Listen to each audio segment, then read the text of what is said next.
வணக்கம் நண்பர்களே. நவராத்திரி முதல் நாள் ஸ்ரீ ராஜகாளி அம்பிகைக்கு புது வஸ்திரங்கள் சாற்றி அம்பாள் கிரீடம் கல் பதித்த கிரீடமும் ஆபரணங்களும் பூண்டு மஞ்சள் காப்பில் அம்பிகை அலங்காரம் தருகின்றாள்.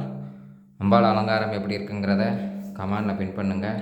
உங்கள் பகுதியிலையும் நவராத்திரி பூஜை இப்படி விசேஷமாக நடக்கும்னா அதையும் கமெண்டில் பின் பண்ணுங்கள். மஞ்சள் முகத்தலையாக இருக்கக்கூடிய அம்பிகையை தரிசனம் செய்பவர்களுக்கு நிச்சயமாக மங்களங்களை அருள்வாள் என்பதில்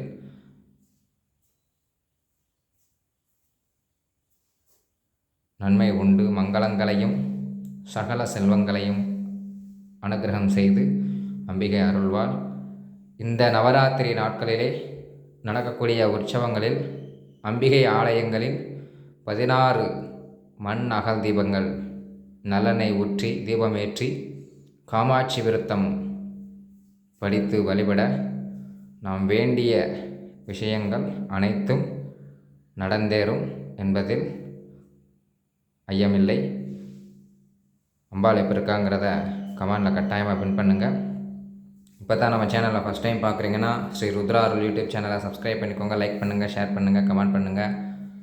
ஓம் அம்பா சம்பவி சந்திரமௌர்லியபர்ணா உமா பார்வதி காளி ஹைமவதீம் சிவா திரிநயனிம் கார்த்தியாயனி வைரவீம் சாவித்ரி நவயோவனாம் சுபகரீம் சாம்ராஜலக்ஷ்மி பிரதாம் சித்ரூபி பரதேவதாம் பகவதீம் ஸ்ரீராஜராஜேஸ்வரிகீம். ஓம் காளி காளி மகாகாளி பத்ரகாளி நமோஸ்துதே குலஞ்ச குலதர்மஞ்ச மா பாலய ஆலய மாம். ஓம் மகாராஜகாளி அம்பிகாயை நமோ நமः.